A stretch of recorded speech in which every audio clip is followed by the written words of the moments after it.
ফাইন্না মাআল উসরি ইউসরা। এর সাধারণ অনুবাদ হলো নিশ্চয়ই কষ্টের সাথে স্বস্তি রয়েছে। আজকের খুতবার কিছুটা সময় আমি এই আয়াতের উপর ব্যয় করব। আমার আপনার জন্য এই আয়াতে কি শিক্ষা রয়েছে। প্রথমে এই আয়াতের আরবি ব্যাকরণগত দিক নিয়ে আলোচনা করতে চাই। আপনাদের মাঝে যারা আরবি ব্যাকরণের সাথে পরিচিত তাদের জন্য বলছি, এখানে মুবতাদা হলো ইউসর। ব্যাকরণগত দিক থেকে এই বাক্যের শুরু হলো স্বস্তি। যখন আমরা বাংলায় অনুবাদ করি তখন বলি নিশ্চয়ই সকল কষ্টের সাথে স্বস্তি রয়েছে, কিন্তু ব্যাকরণগত দিক থেকে সবচেয়ে শুদ্ধ অনুবাদ হলো স্বস্তি রয়েছে কষ্টের সাথে। এই বাক্যের ফোকাস হলো স্বস্তির উপর, কষ্টের উপর নয়। এখানে ইউসুর বা স্বস্তি হলো মুবতাদা। ব্যাকরণগত দিক থেকে এটাই বাক্যের শুরু। এটা কেন গুরুত্বপূর্ণ? কারণ আল্লাহ আমাদের মনোযোগ স্বস্তির উপর রাখতে চাচ্ছেন, কষ্টের উপর নয়।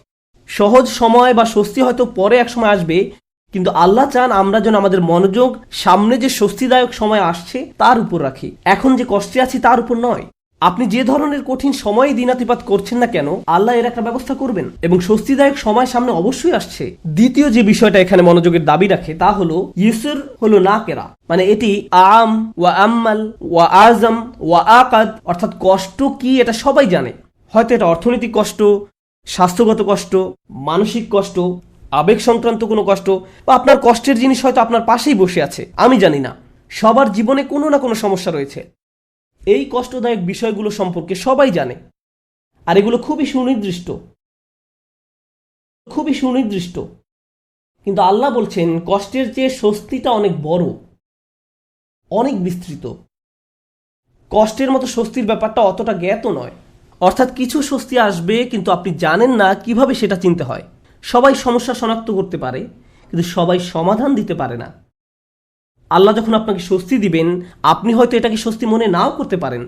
আল্লাহ আপনার জীবনে স্বস্তি নিয়ে আসবেন, কিন্তু আপনি হয়তো বুঝতেও পারবেন না যে আল্লাহ আপনার জীবনে স্বস্তি নিয়ে আসছেন। তিনি আপনার জীবনে এমন দিক থেকে স্বস্তি নিয়ে আসবেন যা সম্পর্কে আপনি জানতেন, আবার এমন দিক থেকেও নিয়ে আসবেন যা সম্পর্কে আপনি ভাবতেও পারেননি। অপ্রকাশ্য জগতের ব্যাপার। এই বাক্যাংশে ইন্না মাআল উসরি অর্থাৎ কষ্টটি এটি সুনির্দিষ্ট, জানা। পরের শব্দ ইউসরান হলো নাকেরা বা অনির্দিষ্ট, অর্থাৎ স্বস্তির ব্যাপারটা অজানা। কারণ অনেক সময় মানুষ কেবল সে বিষয়ের উপর ফোকাস রাখে যা দেখা যায়। তারা যা দেখতে পায় না তার প্রতি কোনো মনোযোগ দিতে পারে না। এখন আল্লাহ আমাদেরকে বলছেন অদৃশ্য স্বস্তি বা আরাম তোমাদের জন্য আসছে সব সময়। এই অদৃশ্য স্বস্তি সব সময় বর্তমান। আরবি ইন্না শব্দের অর্থ নিশ্চয়ই। আরবি ভাষাবিদরা ইন্নাকে বর্ণনা করছেন হারফুন লিজালাতিস সাক, অর্থাৎ ইন্না বাক্যে ব্যবহৃত হয় সন্দেহ দূর করতে। একটা সহজ উদাহরণ দিচ্ছি। আপনি যদি কোনো সমস্যায় পড়েন, ধরুন সমস্যাটা দেখা দিয়েছে চাকরির কাজে বা পরিবারে।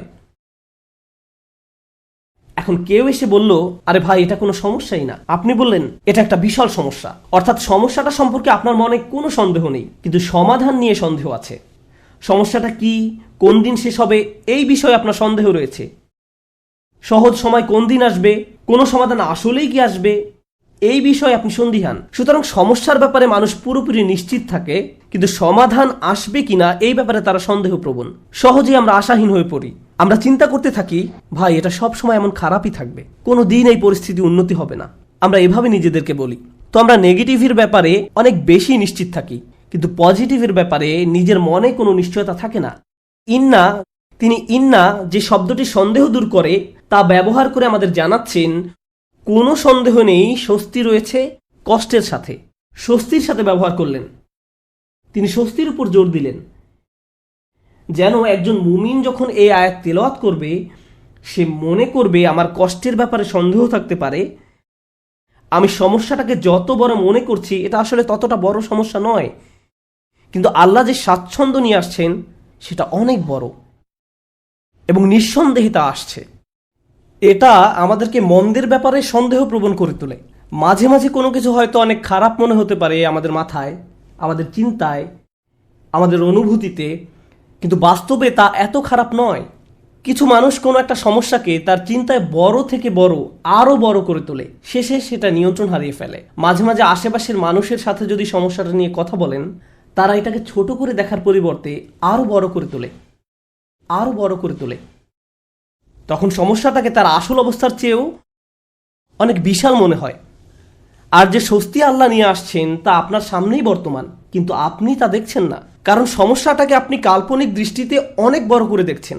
তাই আল্লাহ আযজা ওয়া জাল্লা বলছেন, স্বস্তি আসার ব্যাপারে নিশ্চিত থাকো, এই ব্যাপারে মনে কোনো সন্দেহ পোষণ করো না। এই আয়াতের শেষ যে শিক্ষাটি আমি আপনাদের সাথে শেয়ার করতে চাই, সূরাটি শেষ করার পূর্বে এবং শেষ অংশটি কিভাবে এই অংশের সাথে সম্পর্কযুক্ত তা আলোচনা করার পূর্বে, সেটা হলো আল্লাহ বলেননি কষ্টের পর স্বস্তি আছে। তিনি পর শব্দটি ব্যবহার করেননি, তিনি ব্যবহার করেছেন সাথে শব্দটি, ইন্না মাআল উসরি ইউসরা। তিনি ইন্না বা'দাল উসরি ইউসরা বলেননি। সাথে এবং পরে এই দুইটা শব্দের মাঝে বিশাল পার্থক্য আছে। এখানে বড় পার্থক্য রয়েছে কষ্টের সাথে স্বস্তি আছে এবং কষ্টের পরে স্বস্তি রয়েছে, এই দুই কথার মাঝে বড় একটা ফারাক আছে। দুটি পার্থক্য আপনাদের সাথে শেয়ার করতে চাই। একটি পার্থক্য হলো, হয়তো আপনি যখন একটি সমস্যার মধ্য দিয়ে দিন পার করছেন, সেই সমস্যাটির সাথে কিছু স্বস্তির বিষয় আপনার জীবনে এসেছে যা আপনি উপলব্ধিও করতে পারেননি। বর্তমান সমস্যাটি যতটা কঠিন মনে হোক না কেন, বিকল্প হয়তো আরো অনেক বেশি কঠিন হতো। হয়তো একটি দরজা বন্ধ হওয়ার কারণে আরো 5টি দরজা খুলে গিয়েছে, আপনি হয়তো ব্যাপারটি দেখতে পাননি। কিন্তু আল্লাহ আযজা ওয়া জাল্লার ডিজাইনে একটি সমস্যা হয়তো 20টি সমাধানের পথ উন্মুক্ত করে দেয়, আরো অগণিত সমাধানের পথ খুলে দেয়। এজন্য ওই স্বস্তিদায়ক বিষয়গুলো আসার জন্য এই সমস্যাটি ঘটার দরকার ছিল। এটি আল্লাহর বিজ্ঞ ডিজাইনের অংশ। আমরা হয়তো তা শনাক্ত করতে পারি না। অন্য কথায়, হ্যাঁ, আমার মন বলছে আমি সমস্যার মধ্যে দিয়ে যাচ্ছি, কিন্তু এই সমস্যার মধ্য দিয়ে আল্লাহ আমার জীবনে স্বস্তি নিয়ে আসছেন নিশ্চিতভাবেই। শুধু আমাকে সেটা খুঁজে পেতে হবে। সমস্যা আমি দেখতে পাচ্ছি, কিন্তু সমাধান কোথায় সেটা আমাকে খুঁজে বের করতে হবে। জীবনে আমরা যত ভয়ানক অভিজ্ঞতার মধ্য দিয়ে যাই, তখন আমরা এভাবে প্রশ্ন করি যে আমাকে কেন এই বিপদে ফেলা হলো, কেন আমার সাথে এমন হচ্ছে, আমি কি এমন অন্যায় করেছি, এর থেকে ভালো কি আসবে। আপনাদেরকে বলছি, ওই অভিজ্ঞতাগুলোর প্রত্যেকটাই কোনো না কোনো সহজতা, স্বস্তি বা ভালো সাথে করে নিয়ে আসে, যা আমরা দেখতে পাই না। কিন্তু আল্লাহ বলছেন ওই স্বস্তি সাথেই আছে, তোমাকে এর জন্য অপেক্ষা করতে হবে না। এটা একই সময়ে কষ্টের সাথে সহাবস্থান করে, কষ্টের সঙ্গেই এই স্বস্তির অবস্থান। ইন্না মাআল উসরি ইউসরা। এছাড়াও যখন সাথে শব্দটি ব্যবহার করা হয়, আল্লাহ বলছেন যে স্বস্তিকে কষ্টের সাথে রাখা হয়েছে। স্বস্তিকে কষ্টের সাথে রাখা হয়েছে। যেভাবে তিনি রাতকে দিনের সাথে রেখেছেন, তিনি যেভাবে মেঘমালাকে বৃষ্টির সাথে রেখেছেন, অনেক জিনিস আছে যেগুলো তিনি একত্রে রেখেছেন। এই জীবনে আল্লাহ যা করার সিদ্ধান্ত নিলেন, আমি আর আপনি যদি স্বস্তি পেতে চাই, তিনি ব্যাপারটাকে এমনভাবে ডিজাইন করলেন, কষ্টের মধ্য দিয়ে গেলেই কেবল কষ্টের সাথে স্বস্তি আসবে। এভাবেই তিনি জীবনের সবকিছু ডিজাইন করেছেন। আপনাদের অনেকেই ছাত্র, আপনাকে প্রথমে পড়ালেখার কষ্টের মধ্য দিয়ে যেতে হবে, তারপর আপনি গ্র্যাজুয়েট হওয়ার স্বস্তি লাভ করবেন, পরবর্তী ক্লাসে উত্তীর্ণ হওয়ার স্বস্তি লাভ করবেন। আপনার চাকরির জায়গায় কঠিন পরিশ্রম করতে হবে বোনাসের স্বস্তি লাভ করার পূর্বে, প্রমোশন লাভ করার পূর্বে। কষ্ট ছাড়া এসব ঘটে না। আপনাকে আগে খাদ্যাভ্যাস ঠিক করতে হবে, স্বাস্থ্যকর খাবার খেতে হবে ভালো স্বাস্থ্য লাভ করার পূর্বে। কোনো রোগীকে হয়তো আগে অপারেশনের কষ্টের মধ্যে দিয়ে যেতে হবে সুস্থ হওয়ার আনন্দ উপভোগ করার পূর্বে। এভাবেই আল্লাহ জীবনকে তৈরি করেছেন। আপনাকে কষ্টকর অভিজ্ঞতার ভেতর দিয়ে যেতে হবে যদি স্বস্তি লাভ করতে চান। এটাই আল্লাহর ডিজাইন। ব্যাপারটা এমনই। আপনি এ কথা শোনার পর হয়তো ভাবতে পারেন, আমি তো এখন কঠিন সময় আছি, তার মানে সামনে সহজ সময় আসছে, আর এজন্য আমি এখন বিশ্রাম করব আর সহজ সময় আসার অপেক্ষা করব। না, আল্লাহ আমাদেরকে গভীর একটি বিষয় সম্পর্কে জানাচ্ছেন। আপনাকে কঠিন সময়ে কঠোর পরিশ্রম করে যেতে হবে। বসে বসে এমনটি ভাবলে হবে না যে আল্লাহ তো সহজের প্রতিশ্রুতি দিয়েছেন, তাই আমি তার অপেক্ষায় থাকবো আর বসে বসে কাঁদবো। No. এই জন্য তিনি পরের আয়াতে আমাদের রাসূল সাল্লাল্লাহু আলাইহি সাল্লামকে বলছেন, ফাইদা ফারাগতা ফানসব। শক্তিশালী একটা বাক্য। অতএব যখন আপনি অবসর পান, পরিশ্রম করুন। স্বস্তি এবং কষ্টের সাথে এর সম্পর্ক কি? স্বস্তি এবং কষ্টের সাথে এর সম্পর্ক কি? আল্লাহ চান না আমি আর আপনি যেন অলস হয়ে বসে থাকি। যখন আমরা কোনো কঠিন সময় থাকি, তখন আল্লাহ চান আমরা যেন প্রচুর পরিশ্রম করি। অন্য মানুষদের দেখবেন যখন তারা কোনো কঠিন সময় পতিত হয়, সবকিছু ছেড়ে দিয়ে একেবারে হতাশ হয়ে বসে থাকে। তারা নিরাশ হয়ে পড়ে, উদ্বিগ্ন হয়ে পড়ে, সবকিছু বাদ দিতে শুরু করে। কিন্তু বিশ্বাসীদের বেলায় যখন তুমি কঠিন কোনো পরিস্থিতিতে পড়ো, তখন তুমি অবসর পেলেই নিজেকে কঠোর পরিশ্রমে নিয়োজিত করো, নিজেকে কাজে লাগাও, উৎপাদনক্ষম বানাও। উলামারা এই আয়াত নিয়ে প্রচুর মন্তব্য করেছেন। যখন দাওয়ার কাজ থেকে অবসর পান, তখন নিজেকে ইবাদতের কঠোর পরিশ্রমে নিয়োজিত করুন। ইবাদত থেকে অবসর পাওয়ার পর দাওয়ার কাজে আত্মনিয়োগ করুন। রাসূলুল্লাহ সাল্লাল্লাহু আলাইহি সাল্লামকে বলা হচ্ছে এক কাজ থেকে অবসর পাওয়ার পরে অন্য কাজে নিজেকে ব্যস্ত রাখুন। আমার আর আপনার জন্য প্রশ্ন হলো, কত সময় আমরা অপচয় করি এমনটা ভেবে যে জীবন কত দুর্বিষহ। অলস হয়ে বসে থাকি, কিছুই করি না, নিজের মনকে নেতিবাচক চিন্তায় ডুবিয়ে রাখি, সম্পূর্ণ অকার্যকর আর অকর্মণ্য হয়ে বসে থাকি। অথচ আল্লাহ বলছেন তোমার হাতে অনেক বেশি অবসর সময় আছে আর তুমি এই সময়ে কোনো কাজেই লাগাচ্ছ না। যখন আপনি নিজেকে কোনো পরিশ্রমে নিয়োজিত না করেন তার মানে আপনি কষ্টকে জেতার সুযোগ দিচ্ছেন। আয়াতটা শুরু হয়েছে ফা অক্ষর দিয়ে, ফা আস-সাবাবিয়া, অর্থাৎ অতএব তুমি যেহেতু স্বস্তি কামনা করো তাই তোমার নিজেকে পরিশ্রমে নিয়োজিত করতে হবে। এটা শেখার ফলে তোমার উচিত নিজেকে পরিশ্রমে নিয়োজিত করা। তাই আমার আর আপনার উচিত একটি অর্থপূর্ণ এবং প্রোডাক্টিভ জীবনযাপন করা। মাঝে মাঝে জীবনে অতিরিক্ত চাপের কারণে আমরা ভেঙে পড়ি, আমরা সহজেই একেবারে ভেঙে পড়ি, দুঃখ, হতাশায়, উদ্বেগ বা উৎকণ্ঠায়। এরকম হওয়া দোষের কিছু নয়, কিন্তু আমাদেরকে শিখতে হবে কিভাবে আল্লাহর কিতাবের মাধ্যমে এই কষ্টকর অভিজ্ঞতার সময় মানসিক শক্তি অর্জন করব। রাসূলুল্লাহ সাল্লাল্লাহু আলাইহি সাল্লাম যেসব কাজে নিজেকে ব্যস্ত রাখতেন তা ছিল দুই রকমের। এটা মনে রাখতে চেষ্টা করুন। দুই ধরনের কাজ আছে যা আপনাকে ব্যস্ত রাখতে পারে। আমি আপনাদের জন্য তৃতীয় আরেকটি যুক্ত করব। রাসূলুল্লাহ সাল্লাল্লাহু আলাইহি সাল্লাম হয় এমন কোনো কাজে নিজেকে ব্যস্ত রাখতেন যাতে আল্লাহকে খুশি করত, অথবা তিনি এমন কোনো কাজে ব্যস্ত থাকতেন যা আল্লাহর কোনো সৃষ্টির উপকার করত। তিনি হয় শুধু আল্লাহর জন্য কিছু করতেন, নামাজ পড়া, জিকির করা, এই কাজগুলো ছিল শুধু আল্লাহর জন্য, অথবা তিনি কাউকে সাহায্য করতেন, তিনি কাউকে পথ দেখাতেন, শিক্ষা দিতেন, এমনকি তিনি মানুষকে জীবিকা উপার্জনের জন্য সাহায্য করতেন। এভাবে তিনি অন্য মানুষদের সব ধরনের সাহায্য করতেন। এখন আপনি নিজেকে প্রশ্ন করুন, এই দুই ধরনের কাজের কোনটি আপনি করছেন? আমি কি এমন কিছু করছি যা আল্লাহকে খুশি করছে, বা আমি কি এমন কিছু করছি যা কারো জীবনে স্বস্তি নিয়ে আসছে? মূলত আল্লাহ অন্য একটি সূরায় রাসূলুল্লাহ সাল্লাল্লাহু আলাইহি সাল্লামকে এই কাজগুলো সম্পর্কে বলেছেন, ফাআম্মাল ইয়াতীমা ফালা তাকহার ওয়া আম্মাস সাইলা ফালা তানহার ওয়া আম্মা বিনি'মাতি রাব্বিকা ফাহাদ্দিস। সুতরাং আপনি এতিমদের প্রতি কঠোর হবেন না, আর ভিক্ষুককে আপনি ধমক দিবেন না। কিন্তু আপনি যখন অতিরিক্ত চিন্তা করতে থাকবেন নিজের সমস্যাগুলো কতটা খারাপ, জীবনটা কেমন দুর্বিষহ, কিভাবে সব কিছু তার গতিপথ হারিয়ে ফেলছে, কোনো কিছুই কোনোদিন ঠিক হবে না, তাহলে নিজের মাঝে আপনি অতিরিক্ত ডুবে আছেন, আপনি নিজেকে নিয়েই পড়ে আছেন। এভাবে নিজেকে নিয়ে পড়ে থাকলে আল্লাহর সাহায্য আসে না, এভাবে আল্লাহর সাহায্য আসে না। আল্লাহ বলেন ওয়া ইলা রাব্বিকা ফারগাব, এবং আপনার পালনকর্তার প্রতি মনোনিবেশ করুন। আমি আর আপনি যে সমস্যাগুলোর মাঝে দিন পার করছি আজ সেগুলোকে অনেক বেশি, অনেক বড় বলে মনে হয়।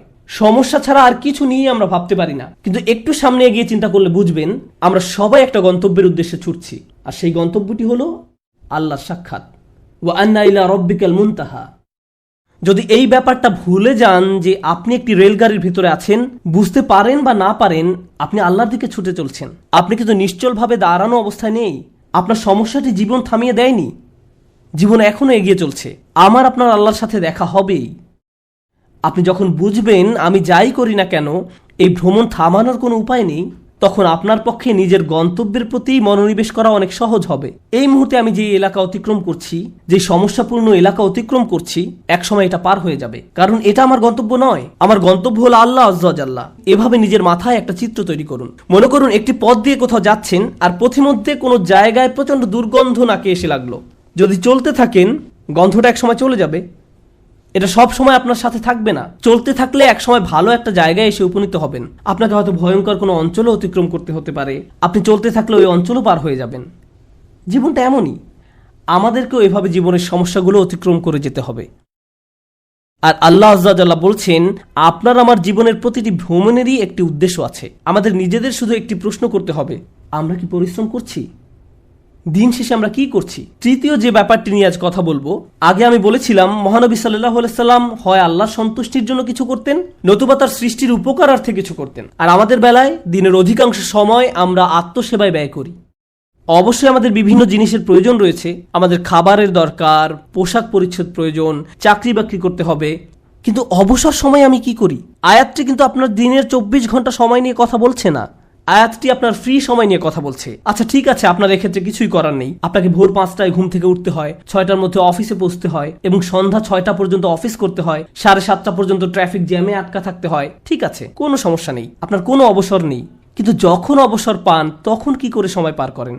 যখন ফ্রি থাকেন সে সময় কি করেন? আল্লাহ আপনার জীবনে সহজ সময় আনবেন কিনা তা নির্ভর করে আপনার অবসর সময় আপনি কি করেন তার উপরে। অবসর সময়ের কর্মকাণ্ড তা নির্ধারণ করবে। আপনি নিজের প্রতি সৎ থেকে আমাদেরকে প্রশ্ন করতে হবে, অবসর পেলে আমরা কি করি? আর আমাদের ছেলে মেয়েদের কিভাবে অবসর কাটাতে শেখাই? যখনই তারা একটু ফ্রি সময় পায় ভিডিও গেম খেলা শুরু করে, যখনই তারা একটু ফ্রি সময় পায় টিভি ছেড়ে দেয়। আমরা উপকারী কিছু করছি না, আমরা প্রোডাক্টিভ কিছু করছি না। একটু সময় পেলে আমরা স্বার্থপর বিনোদনে ব্যস্ত হয়ে পড়ি, স্বার্থপর ভোগবিলাসে যুক্ত হয়ে পড়ি। মাথার মধ্যে শুধু এই চিন্তাগুলো ঘুরপাক খেতে থাকে, দুপুরে কি খাবো, রাতে কি খাবো, কোন সিনেমাটা দেখবো, কিছু দেখতে চাও, কিছু খেলতে চাও।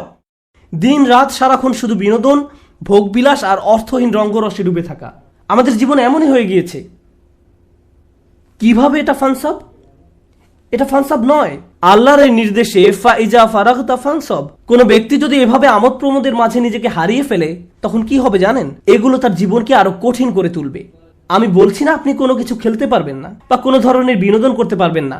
আমি জানি এটা গ্রীষ্মের সময়, স্কুল ছুটির কারণে বাচ্চারা এখন খেলাধুলা করতে চায়, এটা ঠিক আছে, কিন্তু তাদেরকে একই সাথে শেখাতে হবে কিভাবে সময়ের উত্তম ব্যবহার করতে হয়। তারা এটা শিখতে পারবে না যদি তারা আপনার কাছ থেকে না শেখে। আমরা যদি অবসর সময় পেলেই অপচয় করা শুরু করি, অর্থহীন কাজে নষ্ট করে ফেলি, উপকারী কোনো কাজে সময় ব্যয় না করি, তাহলে তারাও এই অভ্যাস আমাদের কাছ থেকে আয়ত্ত করবে। আমরা দৃষ্টান্ত রেখে যাচ্ছি, আমরা আমাদের আচার আচরণকে তাদের জন্য অনুকরণীয় হিসেবে উপস্থাপন করছি। আমরা এই আয়াত অনুযায়ী জীবনযাপন করলে তারা প্রশ্ন করবে, কেন তুমি সারাক্ষণ ব্যস্ত থাকো? কেন আমরা সব সময় কাউকে না কাউকে সাহায্য করি? আমরা এতবার মসজিদে কেন যাই? আমরা সারাক্ষণ এটা ওটা শিখছি কেন? আমাদের অবসর কোথায়? ফাইদা ফারাগতা ফানসাব, অর্থাৎ অতএব যখন অবসর পান পরিশ্রম করুন। فإن مع العسر يسرا إن مع العسر يسرا فإذا فرغت فانصب وإلى ربك فارغب। নিশ্চয়ই কষ্টের সাথে স্বস্তি রয়েছে। এই নির্দেশগুলো আল্লাহ আমাদের মহানবী সাল্লাল্লাহু আলাইহি সাল্লামকে প্রদান করেছিলেন। এই বিষয়গুলোর উপর ফোকাস করতে তাকে নির্দেশ দেওয়া হয়েছিল সাল্লাল্লাহু আলাইহি সাল্লাম। আমরা যদি আমাদের জীবনকে উন্নত করতে চাই, আমাদেরকেও এই শিক্ষাগুলো নিজেদের জীবনে বাস্তবায়ন করতে হবে। আমাদের সবারই জীবনে কোনো না কোনো সমস্যা রয়েছে। একটি সমস্যার সবচেয়ে বড় কঠিন দিক কোনটি? সমস্যার বাহ্যিক দিক মোকাবেলা করা সবচেয়ে কঠিন নয়, সবচেয়ে কষ্টকর ব্যাপারটি ঘটে আমাদের হৃদয়ে। সবচেয়ে দুরূহ ব্যাপার হলো সমস্যার সময় আমার অনুভূতি নিয়ন্ত্রণ করা। এটা আমাকে পুরোপুরি অসার, নিস্তেজ বানিয়ে দেয়। এখন সূরাটির দিকে লক্ষ্য করুন। প্রথমে যে স্বস্তি আল্লাহ আমাদের রাসূল সাল্লাল্লাহু আলাইহি সাল্লামকে প্রদান করেন, আলাম নাশরাহ লাকা সাদরাক, হে নবী আমি কি তোমার বক্ষদেশ প্রসারিত করে দেইনি? আমি তোমাকে প্রশান্তি দান করেছি। এখন মানুষ যখন শুনতে পায় আল্লাহ সুবহানাহু ওয়া তাআলা মহানবী সাল্লাল্লাহু আলাইহি সাল্লামকে মানসিক প্রশান্তি দান করেছেন, একজন মানুষের জন্য সম্ভাব্য সবচেয়ে যাতনাদায়ক সময়েও তিনি মানসিক দিক থেকে প্রশান্তিতে ছিলেন। ফাইদা ফারাগতা ফানসাব ওয়া ইলা রাব্বিকা ফারগাব, অতএব যখন অবসর পান পরিশ্রম করুন এবং আপনার পালনকর্তার প্রতি মনোনিবেশ করুন। আমরা যদি এই কাজটি করতে পারি তাহলে আশেপাশের মানুষ আমাদের সম্পর্কে যাই বলুক না কেন এতে কিছুই যায় আসে না। বাহ্যিক দিক থেকে আমরা যে সংকটেই থাকি না কেন তাতেও কিছু যায় আসে না। আমরা মানসিক দিক থেকে দারুণ প্রশান্তিতে থাকবো। অন্য সবাই তো কাঁদবে, নার্ভাস হয়ে থাকবে, কিন্তু আপনি নিজেকে প্রশান্ত পাবেন, কারণ আপনি এই মহাসত্য অনুযায়ী পথ চলেছেন। আমি দোয়া করি আল্লাহ আজ্জা ওয়া জাল্লা যেন আমাদের সবার অন্তরে প্রশান্তি দান করেন। আল্লাহ আজ্জা ওয়া জাল্লা আমাদেরকে ওই সমস্ত মানুষদের অন্তর্ভুক্ত করুন আল্লাহর করুণায় যাদের হৃদয় উন্মুক্ত হয়ে পড়েছে এবং বক্ষ প্রসারিত হয়েছে। আমি দোয়া করি আল্লাহ আমাদের দৃঢ় মনোবলওয়ালা মানুষদের অন্তর্ভুক্ত করুন যেন আমরা আমাদের সময়ের সর্বোত্তম ব্যবহার করতে পারি এবং এর ফলে আল্লাহ আজ্জা ওয়া জাল্লা আমাদের জীবনের কষ্টের চেয়েও বহু গুণ বড় স্বস্তি নিয়ে আসেন। বারাকাল্লাহু লি ওয়া লাকুম ফিল কুরআনিল হাকিম ওয়া নাফা'নি ওয়া ইয়্যাকুম বিল আয়াতি ওয়াজ যিকরিল হাকিম।